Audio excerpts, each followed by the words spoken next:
보신 것처럼 양승태 전 대법원장은 새로운 변호인과 함께 남은 수사와 재판을 받게 됩니다. 자세한 이야기 사회부 법조팀의 성일환 기자와 나눠보겠습니다. 양 전 대법원장이 구속 수사를 받게 된 결정적인 이유가 있다면서요? 네, 확실한 물증이 양승태 전 대법원장의 발목을 잡았습니다. 바로 이규진 서울고법 부장판사의 수첩이 그것인데요. 이 대법원 양형위원회 상임위원 시절 이 부장판사의 업무 수첩 곳곳에는 이 큰 대자가 적혀 있었는데 검찰은 이 글자가 양승태 전 대법원장의 지시를 뜻한다고 지목했습니다. 양 전 원장 측은 구속영장 심사에서 이 대자를 나중에 써놓을 수 있는 것 아니냐면서 조작 가능성이 있다고 봤었지만 법원은 받아들이지 않았습니다. 네, 담당 판사가 조작 가능성이 낮다고 본 이유가 있습니까? 네, 영장을 발부한 명재권 부장판사는 혐의 상당 부분이 소명됐다고 판단했는데요.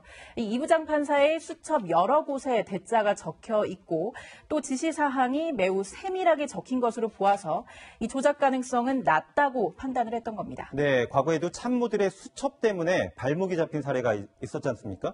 네, 박근혜 정부 시절 민정수석을 지낸 고 김영한 민정수석이 남긴 비망록도 국정농단 수사의 핵심 단서가 됐습니다. 이 검찰은 장자는 김기춘 전 대통령 비서실장을, 이 영자는 박근혜 전 대통령을 지칭한다고 결론 내렸는데요. 물론 김 전 실장은 이를 인정하진 않았습니다. 거기에 적힌 것이 전부 실장이 하나하나 다 지시했다고는 볼 수 없고요. 작성한 분의 생각이라든지 이런 것이 혼재되어 있다고. 하지만 블랙리스트 사건 1심과 2심 모두 이 김 전 수석의 비망록을 증거로 인정했습니다. 네, 김영한 전 민정수석뿐만 아니라 안종범 전 대통령 경제수석의 수첩도 국정농단 재판에 큰 영향을 미쳤잖아요. 네, 안 전 대통령 경제수석 역시 수첩에 박 전 대통령을 이 VIP로 표기를 했는데요. 대통령의 지시사항을 매우 빼곡히 적어서 이른바 사초로 불리기도 했습니다. 네, 이 수첩 때문에 구속이 된 하나의 원인이 될 수도 있었던 건데 박 전 대통령 수사 당시의 뒷이야기가 오늘 공개가 됐죠? 네, 박 전 대통령의 탄핵과 국정농단 재판을 맡았던 이 최명성 변호사가 후기가 담긴 책을 내놨는데요. 이 박 전 대통령이 조사 당시 검찰이 삼성 뇌물 혐의를 언급하자 이 3년 반을 고생도 고생인 줄 모르고 그렇게 고생을 했는데 사람을 더럽게 만들 수 있느냐면서 흐느껴 조사가 중단된 일화를 밝혔습니다. 또 재판을 거부한 채 신앙과 독서에 몰두한 박 전 대통령이 구치소에서 이 영문 성경을 요청해 가져다 줬는데요. 평소에 기도를 하며 궁금했었다면서 이렇게 본 뒤에 다시 그대로 돌려준 그런 일화도 소개를 했습니다. 네, 결국에 양 전 대법원장의 앞으로 수사와 재판에서도 앞서 말한 그 수첩의 증거 능력에 따라 뭔가 결론이 달라질 수 있겠군요.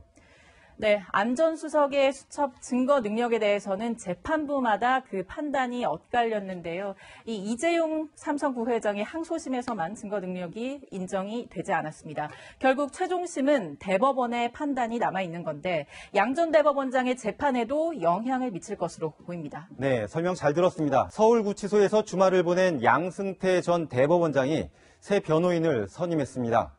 이완구 전 국무총리의 무죄 판결을 이끌어낸 부장판사 출신의 변호사를 구원투수로 기용한 겁니다. 김철웅 기자가 보도합니다. 양승태 전 대법원장이 구속되자 법조계에선 방어 전략의 실패라는 분석이 나왔습니다. 모르쇠로 일관하고 부장검사 출신 최정숙 변호사를 법원 영장심사까지 투입한 게 패착 아니냐는 관측도 나왔습니다. 그런데 양 전 대법원장이 판사 출신 이상원 변호사를 추가 선임해뒀던 사실이 뒤늦게 확인됐습니다. 이 변호사는 노태우 정부 실세였던 박철원 전 의원의 사위로 양 전 대법원장과는 서울지법에서 파산수석 부장판사와 배석판사로 함께 일했습니다.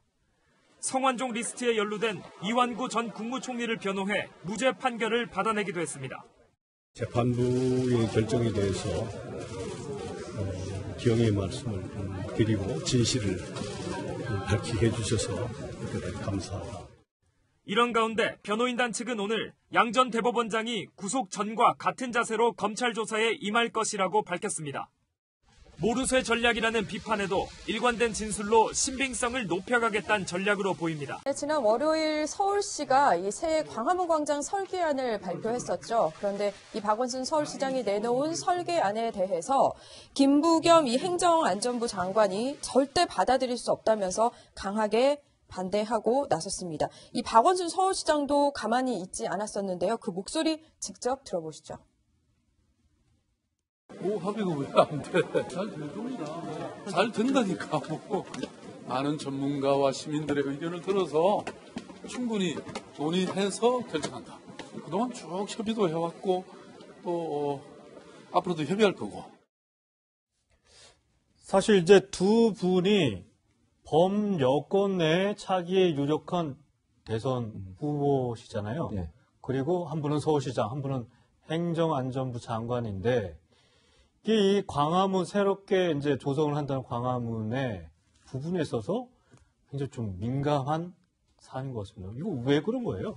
기본적으로 제가 볼 때 이제 행안부는 지금 현재 서울청사가 있잖아요. 네. 정부청사 일부가 이제 도로를 만들게 되면 그 일부가 좀 없어질 수 있어요. 그러니까 외곽도로를 만들 수밖에 없거든요. 광화문 앞쪽을 광장으로 만들게 되면 차선이 줄어들잖아요. 6차선밖에 안 돼요. 예. 이제 양쪽으로 3차선, 3차선. 예. 그리고 지금 현재 그 서울청사에 들어가는 게 차가 바로 들어갈 수 있게 돼 있잖아요. 그게 광장으로 되면 차가 못 들어가요. 그냥 사람만 들어갈 수 있지. 이런 불편함들이 있는 것에 대한 불만인 것으로 보여요. 근데 이제 중요한 것은 지금 뭐 이렇게 외부에 보도된 건 저렇게 보이지만 이제 박원순 시장이나 서울시 입장은 이건 것 같아요. 일단 합의를 계속 해왔고 또 지난 24일에도 그러니까 엊그제도 어떻게 합의를 했냐면 국장급 협의체를 만들어서 행안부하고 서울시가 논의 계속 하겠다 그런 얘기를 또 했어요. 그러니까 그리고 어제 이제 지난번에 서울시장이 발표한 내용은 여러 이제 공모를 했잖아요. 네. 서울시의 광화문 광장을 어떻게 만들지 거기서 공모에서 당선된 작품에 대해서 발표를 한 거지 이게 완성된 이렇게 하겠다고 100% 모든 게 결정된 사안은 아니라고 주장을 하고 있어요. 그러니까 이거는 행안부나 아니면 다른 부서들과 협의해서 앞으로 충분히 수정할 수 있고 필요하다고 하면 변경도 가능하다. 협의에 나가겠다 이런 얘기를 하고 있는데 김부겸 장관이 왜 저렇게 강하고 센 발언을 하셨는지 모르겠어요. 그러니까 행안부 장관은 우리와 합의 안 된 상태에서 발표했다.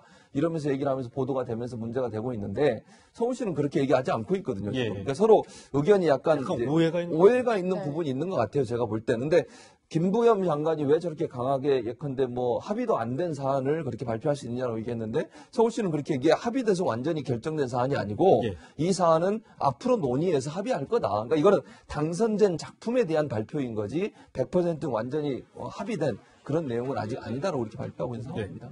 근데 보면 사실 이 김부겸 장관이 단독으로 움직였을 거라고 생각이 들지는 않거든요. 뭔가 청와대의 의중도 실려있지 않을까. 기분은 굉장히 네. 서로 뭔가 상해 있는 것 같아요. 두 분 다. 감정적으로도 그렇죠. 많이 상해져 있는 것 같은데 사실 보면 일부 보도에도 나왔는데 청와대가 이제 박 시장한테 의원님 적절치 않다라고 네. 말을 했다고 하는데 그 사이에서 뭐 중재 역할을 하기 시작한 걸까요?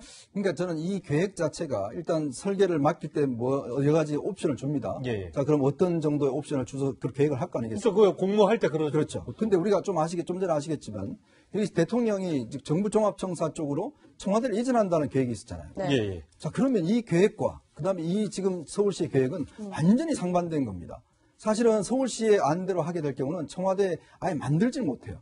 왜냐하면 그게 다 그 광장으로 만들기 때문에 네. 광장을 만들어 놓고 사람을 차단할 수는 없잖아요. 그렇죠. 경호 네. 때문에. 그러니까 그런 면에 비춰본다면 그럼 청와대 입장에서는 그동안 예를 들어서 광화문 대통령 시대를 맞아서 예. 광화문 청와대 옮기는 방안을 연구했다라면 이런 안이 나올 수가 없죠. 아, 그러면 또. 자, 그러면 이거 준비된 게 하루 이틀이 아니었을 텐데 그러면 박 시장이 그걸 뻔히 알면서 왜 그럼 이 안을 발표를 했는가에 대한 문제. 네. 자, 이 서울 광화문 광장은 단순히 서울시의 문제가 아닙니다. 이거는 정부의 문제일 수도 있거든요. 왜냐하면 거기에 중요한 국가적 어떤 안보 상황도 있는 것이고 네. 또 정부 종합청사도 있는 것인데 정부 종합청사에 완전히 거기를 다 터버린다는 거 아니겠습니까? 예. 그러면 정부 종합청사가 어떻게 경호를 하겠습니까? 자, 그러면 저는 박원순 시장이 이 계획을 발표하는 것 자체가 사실 10년 전에 오세훈 시장이 이거 지금 사실 그때도 이거 하려고 그러다가 교통 문제 때문에 결국 지금 중앙분리대 비슷하게 광장을 만들었잖아요. 예. 근데 딱 10년 만에 또 이제 만드는 거예요. 1,000억을 들여서. 근데 문제는 이 계획이 언제 완공되냐면 2021년입니다. 그렇죠. 근데 2022년에 뭐가 있죠? 대선이 있습니다. 네. 자, 그러면 이 계획을 이렇게 빨리 할 필요가 있을 것인가? 왜 박원순 시장이 이걸 이렇게 밀어붙이는가? 또 하나는 김부겸 장관이 저렇게 이야기를 할 정도면 이거는 장관과 시장 레벨에서 전혀 이야기가 없었다는 이야기예요. 네. 뭐 실무자들이 아무리 이야기해봤자 그럼 실무자들이 당연히 보고하겠죠. 예. 그러면 장관이 모르는 이야기를 시장이 저렇게 해놔서 했다고 한다면 이것 또한 문제가 있는 거 아니겠습니까? 예. 그러면 예를 들어서 저는 기본적인 이 계획 자체가 우리가 또 서울광장이 있잖아요. 예. 한때 바로 옆에 또 이제 광화문 광장을 저걸 만들면 교통 문제 등등 여러 가지 시민들의 불편과 또 시민들의 의견을 들어봐야 되는 문제가 있어요. 네. 근데 저거를 아까 말씀하셨듯이 그냥 계획 자체는 하깁니다만은 그러나 거의 기정사실인 것처럼 서울시가 저렇게 들썩 발표를 해놔놓고 정부에서는 우리하고 상의한 적 없다. 네. 그러면 또 이순신 농상도 옮기겠다. 나중에 또 박원순 시장은 그 다음날 이거 계획된 거 아니다. 이런 식으로 왔다 갔다 하니까 도대체 그럼 이거를 계획을 어느 정도 뭐 의뢰는 수렴해서 하든지 그렇지 않고 정부하고도 전혀 협의되지 않은 상황에서 서울시가 왜 이렇게 계획을 빨리 서두르는지 네. 저는 솔직히 거기에 의문입니다. 사실 뭐 이렇게 협의를 하고 나중에 구체적으로 발표를 하는 방법도 있는데 굳이 새 광장 설계안을 발표를 해서 여러 가지 논란을 지금부터 일으키는 빌미를 줬을까 이런 생각이 좀 들기도 하고 행안부에서는 서울시의 이 같은 설계안 발표에 대해서 정식적으로 항의하는 이 보도자료를 내기도 했었거든요. 근데 이런 두 분의 갈등은 아무래도 두 분이 미묘한 이 차기 이 여권의 대선 후보기 때문이 아닌가 이런 생각이 계속해서 머리에 남는데요. 네. 한 라디오 인터뷰에서 박원순 시장이 이런 얘기를 했습니다. 한번 들어보시죠. 황교안 전 총리, 홍준표 전 대표, 오세훈 전 시장 중에 누가 상대 대선 후보로 가장 상대가 편합니까? 다 편합니다. 무슨 후보라고요? 아니, 잠재적인 대선 후보로 거론되고 아이고, 그런 얘기 하면 신문에 또 크게 납니다. 가장 어려운 경선 상대는 그동안 문재인 후보였죠. 그 트라우마로부터는 벗어나셨어요, 이제? 아니, 나중에 술 먹으면서 한잔 하면서 할 일과. 네. 저도 저 술자리에 좀 끼고 싶다는 생각이 들기도 하는데 어쨌든 박원순 시장은 대선을 준비하는 분이죠. 욕심이 있으신 거고. 뭐 그런 것 같아요. 예, 뭐 그냥 뉘앙스를 보면 네. 지금 뭐 대화하는 내용이나 뉘앙스를 보면 전혀 생각이 없는 건 아닌 것 같아요. 근데 뭐 그렇다고 100% 나올 거냐 그건 뭐 두고 봐야 될 것 같은데 아마 본인도 여러 가지를 고려해 보지 않겠어요. 시간이 좀 있고 아직은 또 가면서 본인의 당선 가능성이 어느 정도 있냐 이것도 생각해 볼 거고 이런 것들이 종합적으로 반영돼서 얘기가 될 거라고 보여지는데 어쨌든 이제 이게 표면적으로 행안부 장관의 발언이나 서울시 이런 부분들 때문에 이렇게 충돌되는 모습이 보이는 것은 바람직하지 않다고 저는 생각해요. 공개적으로 저런 얘기를 하는 것은.